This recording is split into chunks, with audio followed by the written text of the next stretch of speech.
kasih tepuk tangan yang meriah untuk kelompok 1.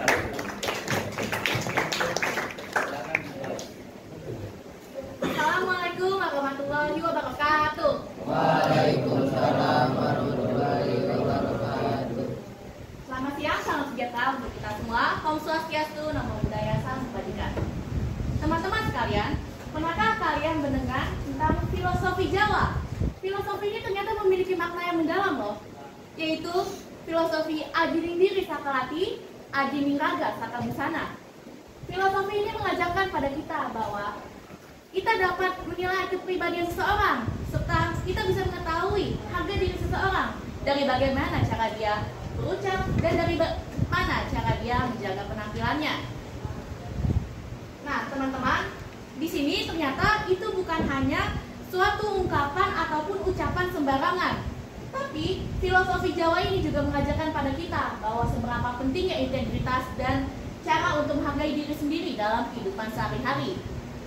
Lagi pula, lalu filosofi ini pun juga dapat mengajarkan ke kita bahwa apapun yang kita ucapkan, apapun yang kita tampilkan, apapun yang kita gunakan dan kita tunjukkan pada orang lain, itu menunjukkan siapa diri kita sebenarnya.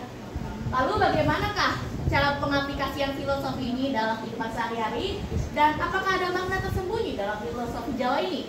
Mari kita simak presentasi dari kelompok 1, karena apa yang akan saya dan anggota saya paparkan hari ini bukan hanya relevan dengan budaya Jawa, tapi juga akan memberikan inspirasi pada kita untuk menjalani kehidupan yang lebih bermakna. Oke, sekarang perkenalan kelompok dulu ya. Perkenalkan, saya Aisyah Ahmad Suwardi sebagai ketua kelompok. Saya Mira. Oke, selanjutnya sejarah filosofi dari Adiningdiri Sakalati, Adiningraga Sakabusana. Adiningdiri Sakalati mengajarkan bahwa harga diri seseorang tercermin dari perkataannya. Ucapan yang lembut dan bersopan akan meningkatkan martabat, sementara kata-kata yang kasar atau jahat akan merusak citra diri dan menilai seseorang sebagai tidak sopan atau keras. Dan sedangkan Adiningdiri Sakabusana mengajarkan bahwa kehormatan diri dilihat dari cara berpakaiannya yang pantas sesuai dengan situasi dan norma. Kalau makna dari filosofi ini? Makna filosofi Adiningdiri Sakalati, Adiningraga Sakabusana. Filosofi ini mengajarkan kita bahwa Adiningdiri Sakalati yaitu harga diri seseorang berasal dari ucapannya. Ucapan adalah cerminan dari kata-kata yang kita ucapkan, mencerminkan kepribadian, pendidikan, dan nilai-nilai yang kita anut. Ucapan yang baik akan mengangkat martabat, sedangkan ucapan yang buruk dapat merusak citra diri. Adiningraga Sakabusana menamakan seseorang terlihat dari pakaiannya. Pakaian adalah bahasa non-verbal. Pakaian bukan hanyalah sekedar bentuk tubuh, tetapi juga cara kita berkomunikasi dengan dunia. Pilihan pakaian dapat mencerminkan kepribadian, status sosial, dan bahkan diri kita. Pentingnya memahami filosofi ini terbagi menjadi 3, yaitu ada tradisi, kearifan lokal, dan budaya. Tradisi mengajarkan sopan santun dalam berbicara dan berpakaian sesuai adat, sehingga menjaga martabat pribadi dan menghormati warisan leluhur. Yang kedua ada kearifan lokal, sebagai panduan etika dalam bermasyarakat, menjaga harmoni sosial melalui tutur kata yang baik dan penampilan yang sopan. Yang ketiga ada budaya, melestarikan identitas budaya dengan menghargai norma berbicara dan berpakaian sebagai cerminan dari nilai luhur bangsa. Oke, sekarang manfaat dari filosofi ini. Yang pertama, manfaat Adiningdiri Sakalati yaitu kesempatan berasal dari ucapan. Yang pertama yaitu menjaga reputasi dan harga diri. Yang kedua, ucapan yang sopan dan bijaksana mencerminkan kepribadian seseorang sehingga orang lain akan menghargai kita. Yang ketiga, mempererat hubungan sosial. Yang keempat, bahasa yang baik menciptakan hubungan yang harmonis dan saling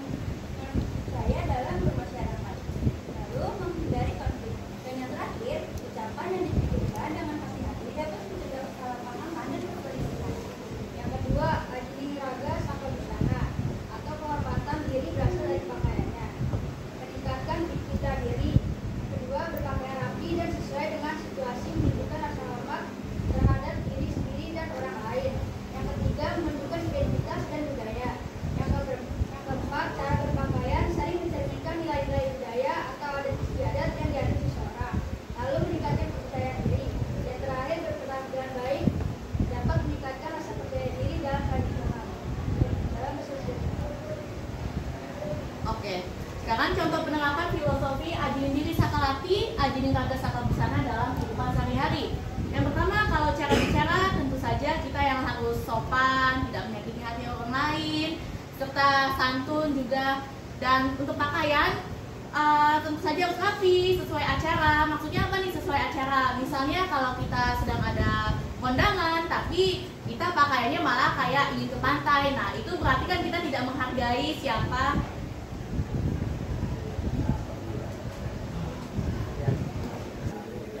Oke, silakan dilanjutkan. Jadi begitu ya teman-teman, kalau misalnya kita diundang ke sebuah acara, tentu saja pakaiannya harus sesuai, karena dengan begitu kita juga menghargai yang punya acara.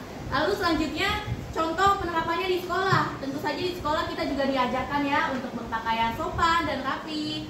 Lalu siswa yang sopan dan berpakaian rapi serta yang berbicaranya sopan dan santun tentu saja akan lebih dihargai, serta akan mendapatkan nilai plus lah dari guru. Lalu untuk di dunia kerja sendiri, karyawan yang berbicara baik dan berpenampilan profesional tentu saja akan lebih mendapatkan kepercayaan yang lebih. Bahkan tidak jarang juga ya nanti bakal dapat promosi daripada karyawan yang berpakaian tidak rapi serta berbicaranya sompral, kotor, jorok gitu. Tentu saja tidak akan mendapatkan penghormatan yang sama dengan karyawan yang berpakaian bagus dan berucap sopan dan santun lah. Lagi pula teman-temannya pula nanti yang di teman kerja pastinya akan lebih segannya dengan yang ngomongnya baik lah, yang penampilannya rapi. Lalu untuk sosial sendiri, berinteraksi dengan siapapun pastinya akan lebih mudah jika kita sopan dan rapi. Jadi seperti itu ya teman-teman, tentang berpenampilan diri pun juga kita harus bijak. Nah, jadi kesimpulan yang dapat kita ambil dari presentasi ini adalah Ajinindiri Sakalati, Ajiningraga Sakabusana mengajarkan pada kita bahwa pentingnya menjaga penampilan serta menjaga ucapan. Karena dengan begitu akan bisa menciptakan jati diri serta citra diri yang baik pula. Dengan kata lain pula, kalau kita ingin mendapatkan penghormatan, tentu saja kita harus bijak dalam berbicara dan berpenampilan.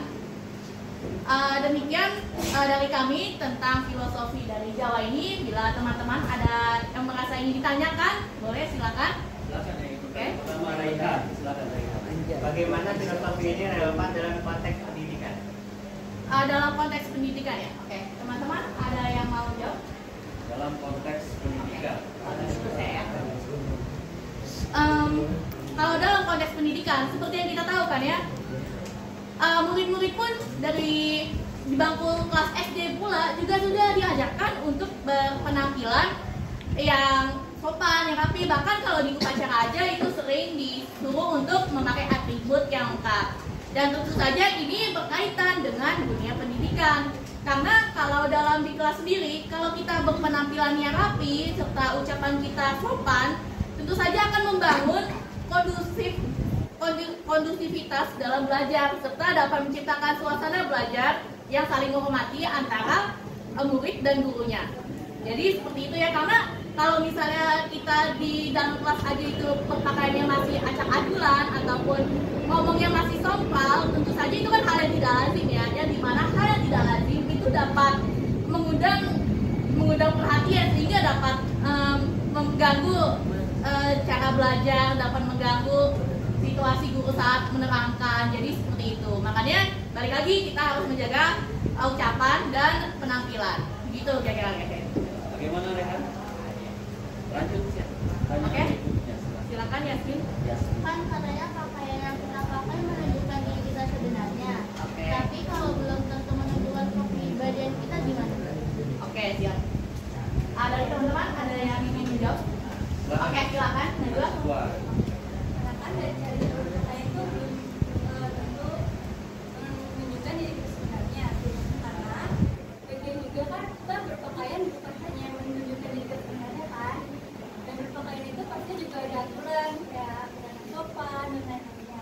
Kalau misalnya kita berpakaian yang nggak sopan, bukan berarti kita menunjukkan diri kita sendiri yang seperti itu. Misalkan diri kita itu baik tapi pakaiannya belum sopan, itu mungkin kesalahan sendiri yang tidak bisa menunjukkan cara berpakaian yang baik. Oke, baik Yasmin, memang benar kalau hanya penampilan aja itu tidak bisa menjadi plek ketiplek atau nilai ukur akurat untuk mengetahui kepribadian kita. Cuma dalam konteks filosofi Ajining Diri Sakalati, Ajining Raga Saka Busana, penampilan itu tetap menjadi elemen yang penting. Kenapa? Karena kan kalau kita pertama kali ketemu seseorang, first meeting sama seseorang, apa yang kita nilai terlebih dahulu? Penampilan kan? Nah, maka dari itu penampilan kan juga tidak jarang menipu gitu. Nah, tapi kalau misalnya kita bertemu nih sama seseorang yang penampilan udah rapi, udah profesional, tapi ternyata ngomongnya kasar, tentu saja dia tidak akan mendapatkan penghormatan yang sama dengan orang yang berpenampilan rapi dan berbicaranya juga sopan. Serta orang-orang pula juga bakal segannya sama orang yang baik bicara serta baik berpenampilan. Jadi tetap ya, penampilan itu tetap menjadi poin yang penting. Lebih baik lagi kalau diiringi sama ucapan yang baik pula. Jadi gitu. Oke, Yasmin ngerti? Ada lagi? Oke, mantap. Ada lagi teman-teman? Oke, Yasmin. Apakah filosofi ini masih relevan di era modern yang menekankan kebebasan berekspresi, yang dimana filosofi Ajining Raga Saka Busana menekankan pentingnya penampilan dalam membangun citra diri. Namun di beberapa bidang kerja seperti industri, kreatif, atau teknologi, penampilan formal tidak selalu menjadi standar utama dalam menjadi seseorang. Bagaimana kelompokmu menjelaskan relevansi filosofi ini dalam dunia profesional yang semakin fleksibel? Dan bagaimana kelompokmu menjelaskan kemungkinan kontradiksi antara pepatah ini dan prinsip kesetaraan atau individualisme dalam masyarakat kontemporer? Jadi intinya apa? Bagaimana kelompokmu menjelaskan relevansi filosofi ini dalam dunia profesional yang semakin fleksibel? Oke, teman-teman sekalian ada yang bisa menjawab? Bantu? Oke. Tentu saja dalam dunia modern juga ini masih dipakai ya, karena kalau kita diundang ke acara apapun, ke acara ulang tahun, ke acara pernikahan, ke acara upacara adat, yang dimana dimodernisasi juga itu masih dipakai untuk menghormati yang punya acara. Nah, lagi pula juga kalau kita mau dimanapun, kita pasti yang pertama dinilai adalah bagaimana kita berpenampilan dan bagaimana kita berbicara. Jadi tetap di dunia modernisasi itu tetap dipakai ya. Oke, kalau tidak ada, kasih tepuk tangan untuk kedua ya. Silakan kasih tepuk tangan untuk kelompok 1, kelompok 4, silakan ditutup. Ya, demikian presentasi dari kelompok 1. Semoga apa yang kami paparkan dapat teman-teman mengerti. Terima kasih. Wassalamualaikum warahmatullahi wabarakatuh. Waalaikumsalam warahmatullahi wabarakatuh. Silakan presentasinya. Tapi kalau ini nggak ada pertanyaan ya, karena pertanyaannya udah kemarin.